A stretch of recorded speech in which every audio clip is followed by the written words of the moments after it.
Good evening. My name is Mandy Young-Colucci. I'm Ward 6 Counselor at City of Markham, and I just wanted to take this opportunity to welcome to all the residents who are attending this meeting, this virtual open house for this Berczy Beckett Park. And with us today or this evening, we have a team of City of Markham staff, and I'm just going to give them a quick introduction. Stephen Tappet, who is the project manager, Parks and Open Space Development. Oksana, who is the project coordinator, Parks and Open Space Development. Chris, who is the project coordinator, Parks and Open Space Development. Haley, who is the coordinator, planning and urban design. And also John, who is the landscape architect consultant with landscape planning.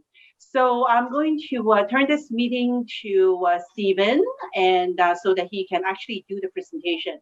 So during this meeting, if you have any questions or if you wanted to speak, you can actually type a message in the chat box to indicate that you wanted to speak, or if your mic is not working for whatever reason, I'll be more than happy to read out your questions on your behalf. So right now, Steve, go ahead, please, with your presentation. Thank you, Councillor Colucci, and good evening, everyone. And thank you for joining us in this virtual open house meeting for Berczy Beckett Park. Tonight, we're going to be sharing with you a few conceptual panels on the future park. My name, as Councillor has mentioned, is Stephen Tippett, and I'm the project manager with the Parks and Open Space Development team here at the City of Markham. First, let's thank you, Councillor, for your continued support to bring this park and many more in the area forward, and ensure that they do get developed for the residents in the community. I know residents have been waiting for this space for quite a while now, and we're here in front of you tonight to let you know that we do have plans to start construction on this park this year, and the anticipated substantial completion will be for spring, summer of next year. Before we get started, let me step back one second. So before we get started, Councillor Colucci had mentioned the format. If you have a question, please feel free to message it in the chat box or raise your hand. By all means, we would like people to speak. If they don't feel comfortable asking any questions, that's okay. What we will be doing is we'll be posting this presentation as well as the panels presented tonight and a comment sheet on yourvoicemarkham.ca/parks, where you guys had signed in to become viewers of this presentation. So that will be posted tomorrow morning, and you'll have an opportunity to provide your comments. For ease of reference, if everybody could update their names, if you can, to the names that you registered with, that would help. As well, we can just call out the names within the comment boxes as well. Parks and Open Space staff have been working alongside our hired landscape architect, John Shank, with landscape planning, who's also here tonight to answer any questions that we might have. And what they brought forward is really a passive recreational neighborhood park plan that's really aesthetically pleasing and functionally sound. One of the things staff understand is that there are challenges when developing these conceptual plans and the size of these neighborhood parks, as so many residents have a demand for certain facilities. In consultation with our integrated leisure master plan, internal stakeholders, and of course you guys, the residents, it's important that we continue these conversations so that we're truly delivering for the current and future needs of the residents. And while we cannot always place all facilities in every park, we will certainly do our best to determine the services and to meet the needs and facilities of people of all ages. So with that said, Haley, if you could please, you have the panel up. With that said, let's jump right into the panels. Berczy Beckett Park is located between Beckett Avenue and Cherna Avenue, and it is a 0.17 hectare park, or 1,700 square meter park, The closest other facility parks are Beckett Farm Park, which is along William Berczy Boulevard, the recently completed Settlers Hill Park, which is just to the northwest of that. And there's going to be a future park that's going to be within the Yorkton development, just west of Kennedy along New Yorkton Avenue. And so this park that we're going to be presenting tonight is, it's a decent size. It's certainly a size that can provide quite a bit of passive recreation. And it's really the connection link between Churna Avenue and the residents to the south of that, all the way up to Beckett Avenue. So if we could go next slide, please. So as you can see here, this park is, as all you are, I'm sure, are aware, there's a large tree currently on this site, and it's a bur oak, and its estimated age is about 60 years old. And it certainly is the pillar for this park, and it's one thing that our design team has really worked towards anchoring within this design as a piece that we really want to protect. The health of this tree is considered to be in very good condition. And so maintaining that and keeping a safe distance away from it so that we're not affecting it is obviously key for this project. So coming from Beckett Avenue, we're going to have a pathway, a 2.5 meter pathway, which leads you into the park space. There'll be 2 benches there located adjacent to the open space area where people can throw a ball, throw a frisbee, really just use as open play. And then it leads you into a general, pretty decent sized shade structure that will have 2 tables and chairs. And on those tables and chairs, what we've looked at doing is what we've started to do with other parks is also trying to provide some sort of activity within that. So there will be checkers and chess surfaces on those as well. I mean, obviously those can be used for any type of social gathering, eating and whatnot, playing cards or whatever, but we're also trying to provide that other little bit of service here. And so wrapping down all the way down to Churna Avenue, it will then connect to the sidewalk on the south side of Churna Avenue. We're going to be putting in a few bike racks located just off the entrance there. If those who want to use open space or just want to drop their bikes off and hang out in the park, there's an opportunity for that as well. One of the things we do have to install here is as a modular retaining wall at the corner of the Bur Oak, at the northeast corner. Sorry, this plan is actually facing north, would be at the northwest corner of this plan. So sorry if everyone's a little confused on the layout, but the retaining wall itself will be a step down retaining wall. We're going to have ornamental fencing that's going to be installed on top of that wall for all safety features. And the reason why we're really doing this is number one, for erosion along the back slope of the residential property line, and also to continue to protect the roots from any further damages. Underneath the existing tree itself, that's all going to be mulched. So this entire park will be sodded, but underneath the existing shading tree, it's going to be mulched. And the reason for that is obviously to protect any sort of loading and root damage. Even there is a lot of root damage that does occur even during the maintenance process of continuing to cut grass and whatnot. But our operations team will have a program in place to make sure that doesn't get overridden by invasive weeds and whatnot. We have a naturalized seed mix at that corner as well, which will be naturalized ornamental seed flowers and wildflowers that will be sort of a stay out area to help protect the roots within that sloped area. We'll be putting some coniferous trees along the property line. You can see them in the groups of 5. That really helps buffer sort of any sort of noise and sort of viewpoints. As you know, the residential fence there is more like a picketed fence along the resident property line. And then in their backyards is the wood privacy fence. So we're really trying to protect some privacy with that. The trees around Churna Avenue and Lane 19 will all be deciduous trees that will be planted very much like street trees. There is not going to be a sidewalk installed along Lane 19 and Churna Avenue. And so those will really act as boulevard type trees. When we looked at installing this shade structure, one of the things that we really wanted to do was If you look at it from a lens and just step back, we really wanted to try and balance the site with that of the existing tree. So we really tried to form something that wasn't going to be overpowering, but something that would complement the existing tree.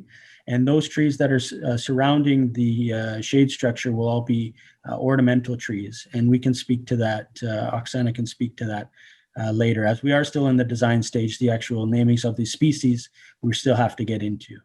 The benches themselves will be backed along the pathway.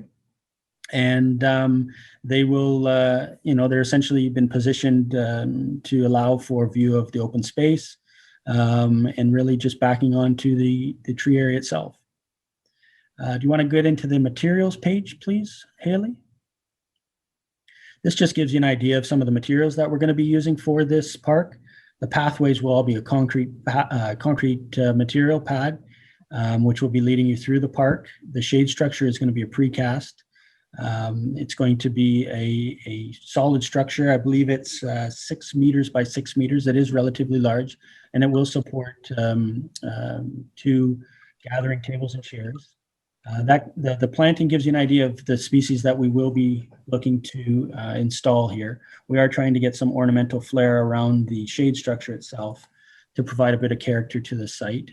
More of those details will obviously have to be decided with our operations team and also our consultants.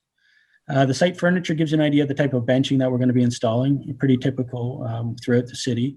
The games table, the grouping table is also there as well. One of the tables itself is going to be a 3-seater, and that's for accessibility purposes. And then there's the garbage cans and the recycling receptacles that we'll also be placing within the park. And next to that is the retaining wall, which gives you an idea of the type of precast stone we're going to be using, as well as the decorative aluminum fencing. And then obviously just some passive recreational play type images that we're hoping to see here. We really want this to be, a space people can enjoy that's outside of their backyard, that's outside of their front yard. Just go and go for a walk and make the connection through streets. It's really a passive park that we're hoping will be used, throughout the whole summer. So next, I believe we have some perspectives to give you another, a better view of what is envisioned for this park itself. As you can see, these trees that are installed, they're not going to be installed like that. They will need to take a few years to get a real mature size. But we do plant trees per our city of Markham standard. They will all be offset about 6 meters so that they have room to grow. And next slide gives us another perspective from the other angle. There will be no pathway lighting within this park. There's quite a decent amount of street lighting along the residential roads and the back lane of the lane 19. So there will not be any lighting. What there will be is there'll be a small little dim security light within the shade structure just for security reasons. Typical type park hours. This park is obviously closed at, I believe, 11 o'clock at night. And our standard opening and closing times will apply. So I believe we have one more perspective to show, just to give you a sense of the park. It is a relatively flat park. I know right now there's this large mound of soil there that will be going, and we will be bringing this park to life. We're really hoping that we'll bring some green to this, we'll bring some open space to this, we'll bring a place to sit under the shade and just really enjoy the space within the neighborhood. And I believe that's the last perspective. So Haley, if you could scroll back to the first perspective, I think that the first perspective there, yeah. So I think that sort of gives people an idea of what we're looking at here. And I would like to open it up to questions. I see a number of questions have come in, and I did want to sort of run through the presentation first before we jumped in the questions. But I would like to, at this time, Oksana, if you could start queuing some of the questions. And by all means, if you do want to talk, please raise your hand or message Oksana directly, and we'll be happy to let you have the floor. because this is this is the opportunity. We really want to provide this to you as the residents for this space. This is your neighborhood. This is your space. And we certainly want to hear your feedback as much or as little as you'd like to provide us. So with that, Oksana, let's jump into it. Or Councilor Berczy, did you have anything you wanted to add? Let's maybe start with you. Yeah, no, actually, I think I asked that question earlier, which is what is the size of the park? So the size of the park is 1,700 square meters. Which is how many acres? Sorry. Which is, Oksana, what's the conversion on that? 4.7 acres, so just under half an acre. Right. So half an acre, under half an acre. Okay. Yeah, and when you really take out the existing tree and the footprint underneath that, that's really an area that's we don't really want to be within. The site really gets reduced by about 300 or 400 square meters. So when we talk about the site, it's much less than the 1,700 square meters of active sort of construction that we can do within this park space. Mm-hmm. Okay, good. So I think that there is a list of questions typed up in the chat box. So Oksana, do you want to call each of the residents so that they can ask their questions? Sure. First question came from Albert. So Albert, do you want to ask that question yourself?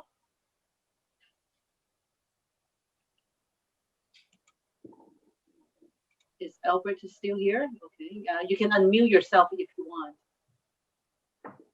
Yeah, so basically Albert's question is that what drove the decision to not have any playground equipment in the park? Albert, are you still there? Okay, anyways, yeah, so that was Albert's question. Yep, great question. And it's one that we always continue to try and work around wherever we can, but it really comes down to the sizing of these parks and the budgets that are allocated for these park sizes. Within this sort of area itself, we are serviced by the new Settlers Hill. We are serviced by the Beckett Farm Park, which is also very close to this facility. It really comes down to a budget constraint because of the size. As much as we'd love to put neighborhood playgrounds within every sort of park that we can, we are really limited. And so what our consultant did was they tried to provide as much sort of bang for your buck that we could do. And with this sort of passive shade structure, this is something that we're hoping that we would really like to move forward. So I hope that answers your question, Albert. If you do have another question regarding that, please let us know. Albert, do you want to unmute yourself? Are you okay with the answer, or do you have a follow-up question, Albert? Albert sent a quick message that his mic is not working. Oh, sorry? His mic is not working. That's okay. Oh, okay. All right, no problem then. But I do encourage you, Albert. Again, like what we're trying to do here is we do want to reach out to you, and please provide all your comments to us. If there are particular questions that you'd like further detail on, I'd recommend that we please email Oksana, whose name was on the mail-out list, and we can provide you exact details to that if that's not satisfactory to you. But by all means, I hope that helped answer the question. There were two other messages from Albert. He was curious that the other three parks are quite close, so he was wondering what was the decision to have those developed, versus spacing the parks out. So do you want to touch base on that while we are talking about the playground? Yeah, sure. So one of the things that we try to do in the Integrated Leisure Master Plan, for those of you who don't know, the Integrated Leisure Master Plan sets out the requirements and recommendations for us to really plan for future developments. And the requirement within the ILMP suggests that residents should be within at least one park with a playground of 400 meters in distance. And so this area is quite served with neighborhood parks. And like I said, it really comes back down to budgetary constraints. If you look at the sizing of those parks, they are quite larger than this. Settlers Hill is I believe, about a 4,000 square meter park, where this is really under 1,700 square meters. When we look at this park too, Albert, one of the things we try to do with playgrounds is set certain buffer or setbacks from roadways for safety, of course, and residential. We don't want playgrounds to be right on top of residential fencing, and the setback along roadways is approximately 15 meters. So when we took a look at this park itself, if you're looking at a 15-meter sort of offset, it really shrinks your park down even more. So for some of these reasons, it just continued to show us that this was a passive recreational space that we were going to be developing. I hope that gives you a little bit more information. Second question will be coming from Hayden and Matthew. They're asking about the same thing, about some exercise facilities, exercise equipment in the park for elder people to use. Yeah, great question. Exercise equipment is certainly a topic that's starting to take off. They are relatively a lot cheaper than a playground, but they still do have their cost. I think that's a great question that we can review with our design team to see if there are opportunities to place this throughout the park. Maybe there's a 1 node or 2 node where there is some opportunities for exercise equipment throughout the trail, throughout the pathway. So I think that's a great question. We'll definitely take that down and review that with our team. And if budget allows, then we'll do our best to sort of incorporate that. But again, we are really hampered on the budget on this one. So we will definitely look into that. But, that's something that if we need a follow-up, we can certainly get back to you on. So please feel free to fill in your comment sheets or email Oksana directly, and we can follow up with you on that. Kathy is making a suggestion that maybe we should put more benches in the park. Yeah, so I mean that's another great suggestion.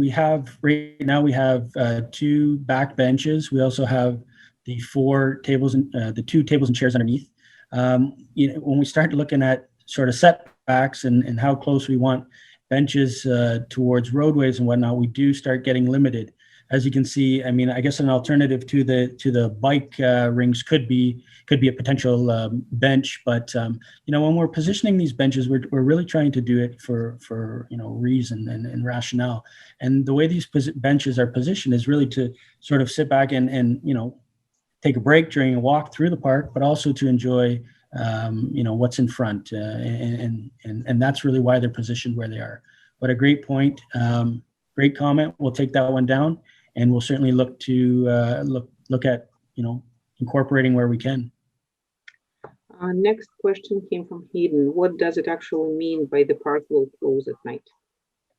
So I think that really gets to a lighting question. A lot of people sometimes have concerns with visibility, and so our parks in Markham, we don't light them. And I think with the ambient light that's around this park right now, it does provide some sense of real security. And people sometimes get concerned that if there's not a lot of light in the parks, or if we do put a light in the park, that it could warrant some undesired attention. And so the comment to that point was really just if there are any areas of concern during or any activity that is of concern, that our typical standard is that parks close at I believe 11 o'clock at night, and so any sort of complaints could be sent to our bylaw department for further review of the area. That's what that was entailing to me. Kathy sent another message about the need to have a litter bin in the park, as another park near the pond without the garbage receptacle. It's people throwing garbage on the ground and the park is nasty now. So I can respond to that. The plan is to have a litter receptacle as well as recycling bin in the park. So that should take care of the potential issue. Now the questions come from David. David, if the big tree is so special, can we have some park benches around it, space, so we can enjoy the shade? Perhaps some circular benches. Yeah, we can certainly work with our operations team. I think that's a great question. I think if we are going to make this such a showstopper, let's enjoy it. I mean that is not to say you can't go on the mulched area and have a small picnic or whatnot. But I think one of the things we can work with operations on is to see if we can do maybe a double back bench where that first bench is off of Berczy.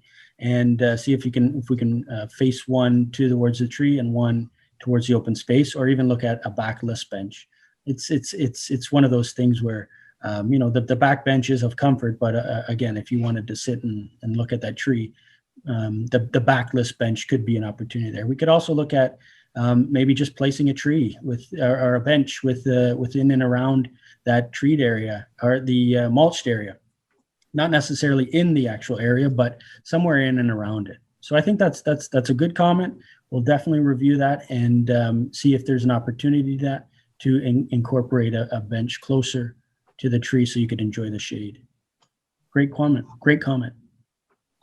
Caroline is asking, what is the expected distance between the retaining wall and the residential fence? Do you want to answer that one, Roxana? Yes. Well, the exact distance has not been determined yet. It will be done in cooperation with the engineer.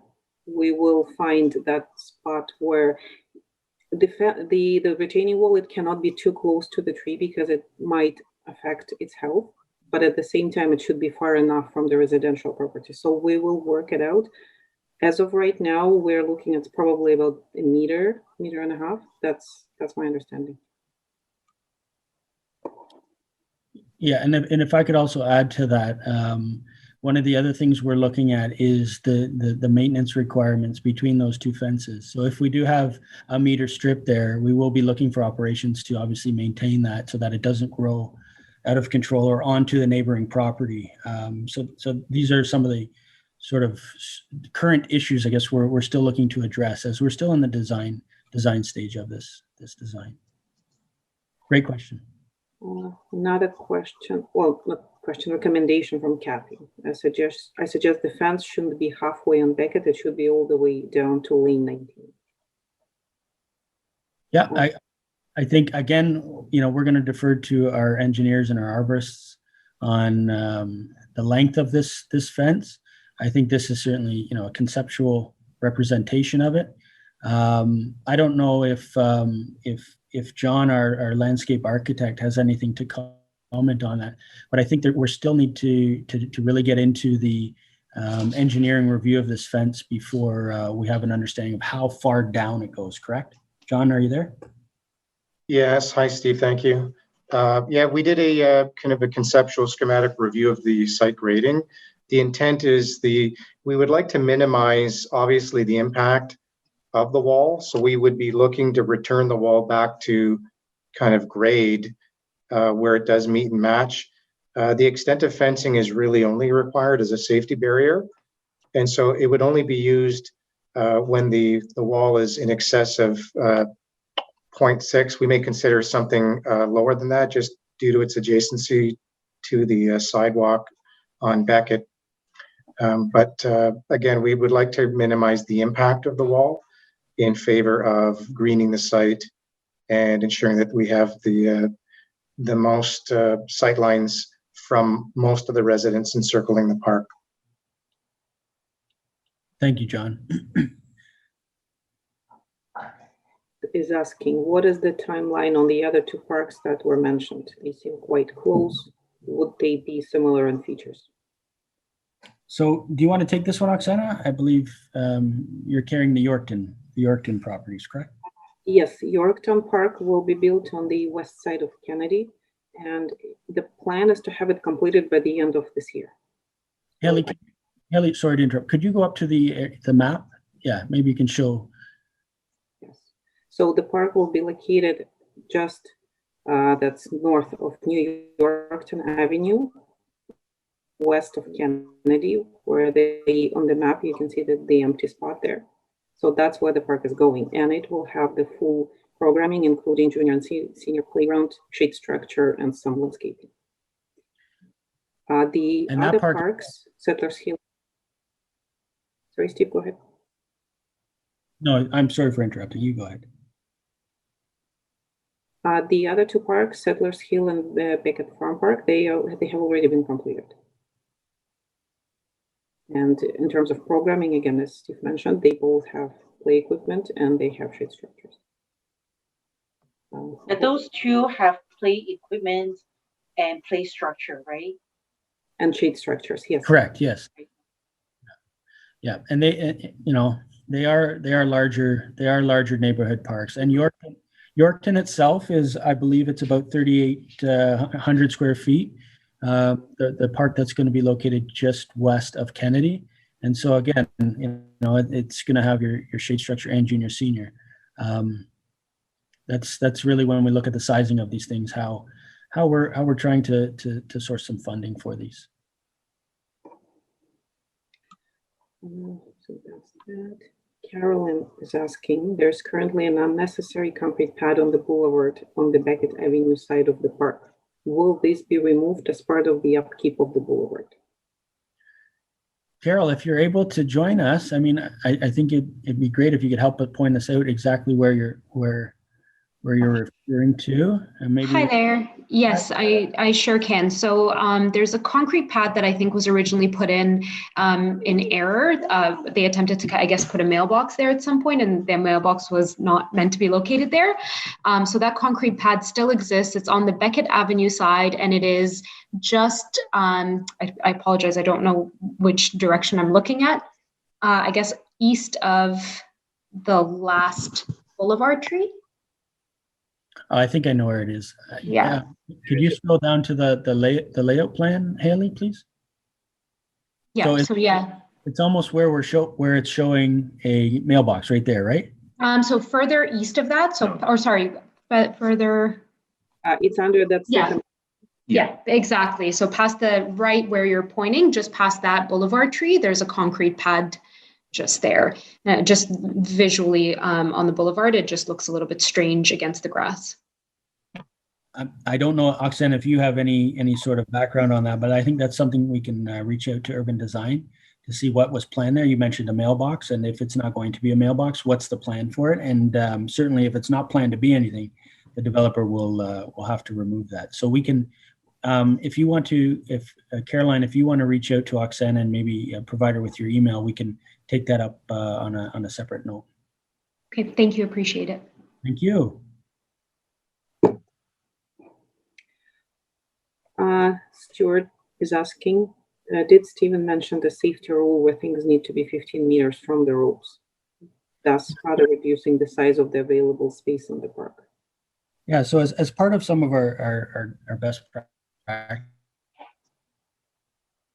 we really look at from roadways, and if we can achieve those 15 meter plus meters, 10, 15 meter buffers offsetting from roads, we have to really then look at spending additional funds and put up fencing.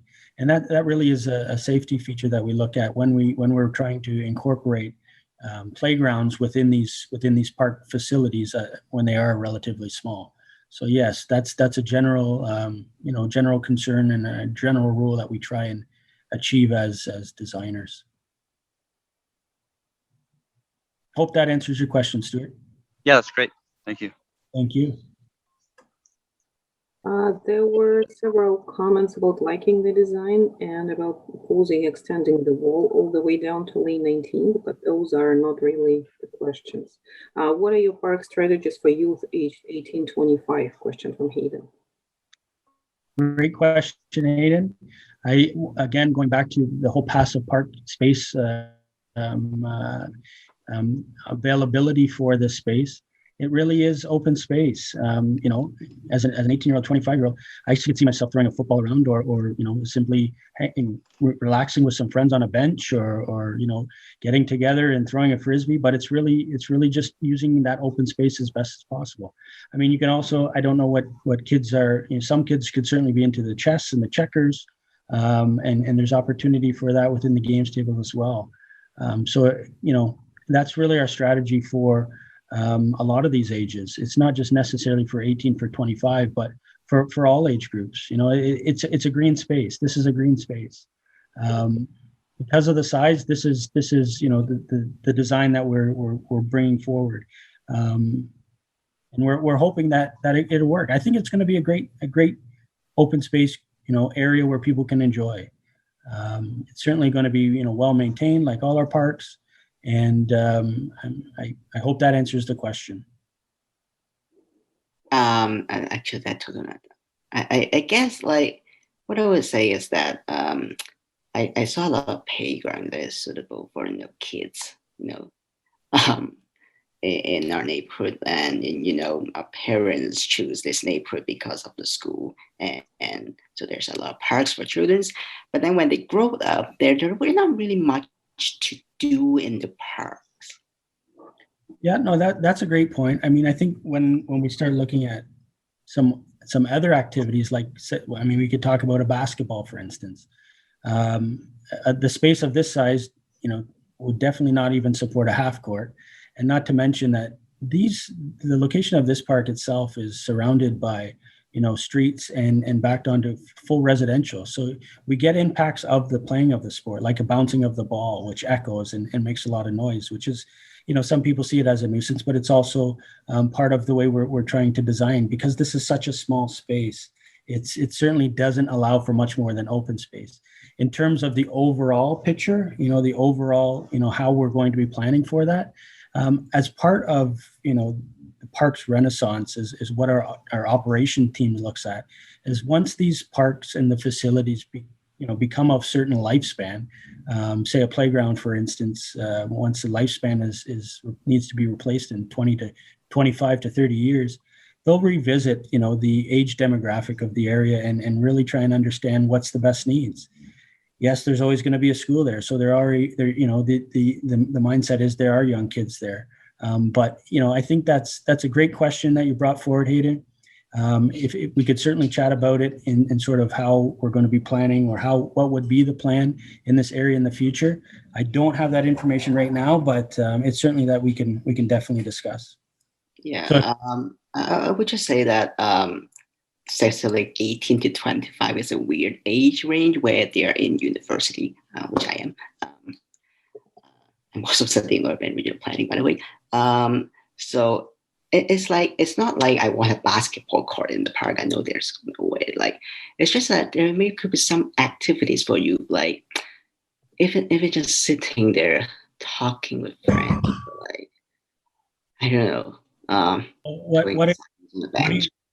are you thinking of, Hayden? Is there a particular sort of thing that you would see yourself doing in a space like this? Is it something that that you would recommend, or what are your thoughts? Now here's the thing: is that I don't really know. Are you thinking of something like a outdoor outdoor conversation pit or something? Yeah, more like that. Yeah, it's just like a place to relax, and that first of all, there definitely be more benches, of course, and that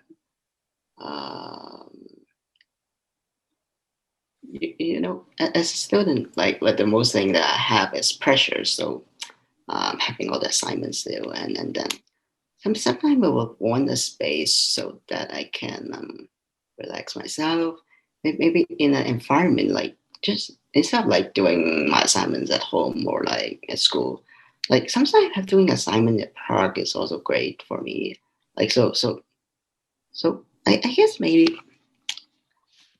No, Hayden, I think you're on the right track with something. I like the comment earlier about looking for a space, maybe that's not on the trail, that's sort of in and around the large tree, where you can certainly sort of step back and kind of feel like you're within a bit of nature, where you're underneath this large canopy tree. So I think we can definitely look at providing a space where you can sort of escape from the hustle and the bustle of the area, and sort of just get in with a large tree, and maybe that will help bring you to the park, or use this space as an opportunity to help relieve some of your school stresses. So we can certainly look into that. I heard a comment, I don't know who made it, about a conversation circle. That would be me. You want to elaborate on that? Let's see. I was just thinking about, it was hush this. I know for like it's a very classic inside houses, like in those designs there used to be, I think was it back in the 70s, there were pits for people to just sit in to chat with their friends or whatever. That's but once again, that's for indoor stuff. So I was thinking about, are they thinking of a space where people would be able to sit around in order to chat? So not just saying it would be on benches, but somewhere that's more into the ground where people would actually be sitting instead. I think it's almost like like a circle of like a Muskoka chairs. Actually, I think that I saw it on Kennedy and Carlton or something. Okay. That area. I think that is what Matthew was more talking about, like those low chairs, like the Muskoka chair that we're talking about, like in a circle, so Okay. that it's kind of creating an more of an environment that people can have conversation. Yeah, like a lounge, sort of like a separate lounge area around I'm starting to envision what you're saying, and I think it's something. It's come up a couple of times. I think something that we'll have to refer back to John and LPL to see if there's opportunity to create something off the beaten path, or something that maybe can be linked to the path that's in and around the tree area, that's not necessarily within the route, but that provides an extra sort of area, really, an area for another sort of sense of social gathering. So we'll definitely take that back and see what we can do for that.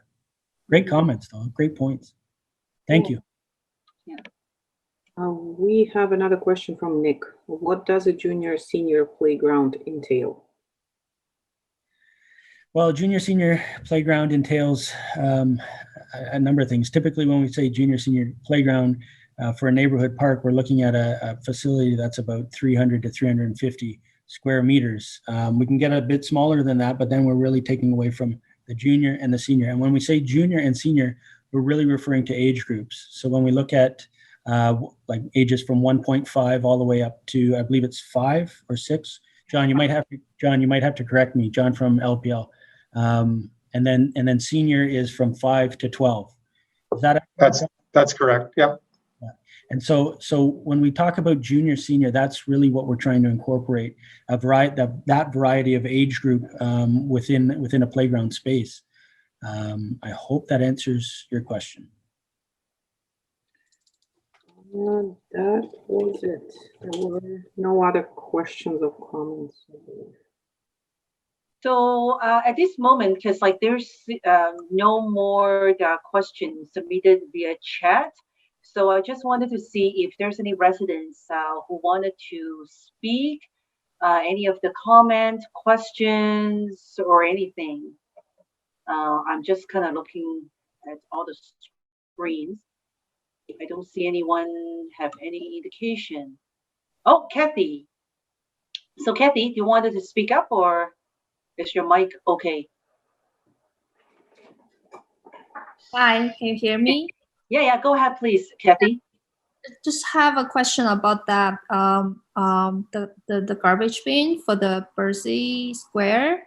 I know it's nothing to do with the park we're talking about, but just a quick question. I don't understand. I'm just curious why the garbage bins is brought away. I don't know since when, since last winter probably. So a lot of visitors coming up to the Berczy Square, and then they eat and they drink food there, and then they drink I don't know if it's like and then after that they just left. They just left everything like garbage on the ground, on the grass. So it's really nasty, that park. So maybe we can bring the garbage bin back. I'm not sure. Not even one. So I don't know if the councillor would have that answer, but I think what we could do, Kathy, is if you email Oksana directly, we can reach out to our operations team and try and see maybe one wasn't put back, or maybe there was a reason that it was taken out that we just right now. But we can certainly help follow up with your question. Thank you. Yeah, absolutely. So, Kathy, if you can give me your email, I believe that we'll probably have your email address because you're already registered this discussion or this consultation. So we can actually reach out to you and find out the answer. I don't know if Fion Okay, yeah, I can send you an email later to discuss about this issue. Yeah, absolutely. Yeah. Yeah, after the meeting. Yeah, I don't want take so much time on another issue. Yeah. No problem. No problem. Yeah. So, is there any other questions or comments in regards to this this parquet, the design of the parquet, or any questions in terms of the design or comment or anything like that, or maybe even I do have just one, I guess, question in general, which is once work is about to get started, will you be informing the residents nearby just for noise purposes? Yeah, no, great question. Absolutely. So everybody within a 250-meter radius will be getting a newsletter, like a distribution notice that construction will be starting. I believe, Oksana, you can correct me if I'm wrong, but we are looking at a fall start of construction. We still have to go through our interdepartmental reviews and tendering of this project, but we are looking at a fall, early winter sort of start in anticipation that we can get a lot of the servicing installed, so that in the spring and fall it will be open. Or the following year in the spring and summer it would be open. But yes, you will be getting a letter for disruption for the park. Thank you. I finally think about what I want. I want a deck that is like a small deck that I can sit on, not necessarily a bench. A small deck, like a different material type of surface to sit on. Is that what you're looking at, or is it like is there a particular like thing you're envisioning? Are you envisioning like a Muskoka? Are you envisioning like a backyard deck? Like, what are your thoughts? Yeah, I think yeah, like Muskoka and also like both are great. If we get both, that's great. Like, we'll take you to Muskoka, and then yeah. But I think you're coming up with some good ideas here, and I will really depend on our landscape architect and the team to come up with something that we can provide a separate space for. I don't know if it's essentially going to be a deck per se, because there are some concerns with maintenance surfacing when we talk about decks within these small little parks, neighborhood parks. But it's something we will review.